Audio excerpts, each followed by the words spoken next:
Police, Chhatra League, বিভিন্ন লীগ মিলে সবচেয়ে বেশি জুলুম করেছে বাংলাদেশ জামাত ইসলামের উপর। 1-2 করে 11 জন শীর্ষ নেতাকে খুন করা হয়েছে, শত শত কর্মীকে খুন করা হয়েছে, মা বোনদের ইজ্জত নষ্ট করা হয়েছে, আমাদের নেতৃবৃন্দের ঘর বাড়ি বুলডোজার দিয়ে ভেঙে দেওয়া হয়েছে, আমাদের জিনিসপত্র কুকের নামে আমাদের বাড়ি থেকে নিয়ে যাওয়া হয়েছে, আমাদের গরিব কর্মীদেরকে চাকরি থেকে বরখাস্ত করা হয়েছে। আমরা সকল জ্বালা সহ্য করেছি।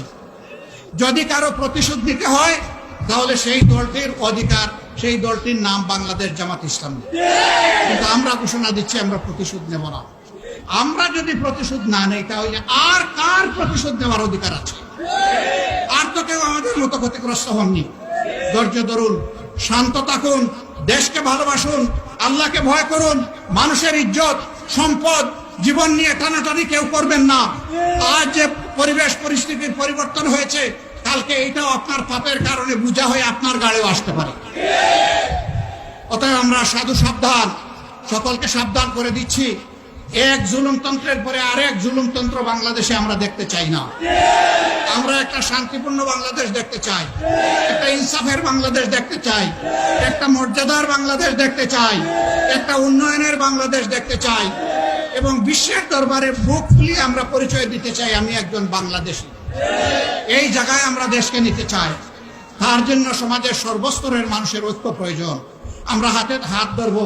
কালকেও আমি ঢাকার মিরপুরে একটা সভায় ছিলাম, সেখানে বক্তব্য রেখেছেন উলামায়ে কেরাম, রাজনৈতিক দলের নেতৃবৃন্দ, হিন্দু সম্প্রদায়ের যারা পুরোহিত আছেন তারা, বৌদ্ধ সম্প্রদায়ের যারা শীর্ষ নেতৃবৃন্দ আছেন তারা, খ্রিস্টান সম্প্রদায়ের প্রতিনিধিবৃন্দ সেখানে বক্তব্য রেখেছেন। সকলের একই ধ্বনি, আগামীতে আমরা হাতে হাত ধরে একটা সম্প্রীতির বাংলাদেশ করতে চাই। সেই বাংলাদেশ আমরা উপহার দিতে চাই। এই জন্য আসুন আমরা হাতে হাত ধরে সামনের দিকে এগিয়ে যাই। আপনাদের সকলকে ধন্যবাদ। দীর্ঘক্ষণ ধরে রোদের মধ্যে, গরমের মধ্যে আপনারা কষ্ট করেছেন। আমাদের জন্য দোয়া করবেন, আমরা যেন মানুষের পাশে থাকতে পারি, আমরা যেন মানুষের কষ্টের সাথে থাকতে পারি। আমাদের এখনকার রাজনীতি নির্বাচন নয়, ক্ষমতায় যাওয়ার অস্থিরতা নয়। এখন আমাদের রাজনীতি সম্প্রতি আন্দোলনে শহীদ পরিবারের কাছে গিয়ে তাদের দোয়া নেওয়া, তাদেরকে সান্ত্বনা দেওয়া, আহতদের চিকিৎসা করা, বন্যা কবলিত মানুষের দুয়ারে দুয়ারে চলে যাওয়া, দেশে আইন শৃঙ্খলা পরিস্থিতিকে স্বাভাবিক করার জন্য অবদান রাখা। যার কারণে আমরা থানায় থানায়ও যেখানে প্রয়োজন আমরা পাহারা বসিয়েছি। আমরা বলেছি জুলুম আমাদের উপর করেছেন, পিছনে রেখে দিলাম, এখন বাংলাদেশকে নিয়ে সামনে আগাতে চাই।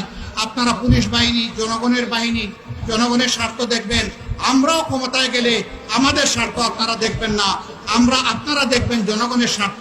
কারণ জনগণের ট্যাক্সের পয়সায় আপনার বেতন হয়, আপনার হাতের অস্ত্র কিনা হয়েছে। আপনি যে বুলেট দিয়ে আমার সন্তানদেরকে হত্যা করেছেন, সেই বুলেটও এই জনগণের টাকায় কিনা হয়েছে। এই ভুল আপনারা আর করবেন না। আপনারা আমাদের ভাই, আপনারা এদেশের মানুষ, আপনারা মানুষকে মানুষ হিসাবে গণ্য করবেন, মানুষকে দাস হিসাবে গণ্য করবেন না। আশা করি তাদের শিক্ষা হয়েছে, তাদের শিক্ষা হবে, আমরা সেই আশাই করতে চাই। আপনাদের সকলকে আবারও ধন্যবাদ জানিয়ে বাংলাদেশ জামাতে ইসলামী আপনাদের সাথে আছে, পাশে আছে। আগামী দিনে দেশ গঠনে আমরা একসাথে থাকবো। আল্লাহ আমাদেরকে তৌফিক দান করুন। আসসালামু আলাইকুম ওয়া রাহমাতুল্লাহি ওয়া বারাকাতুহু।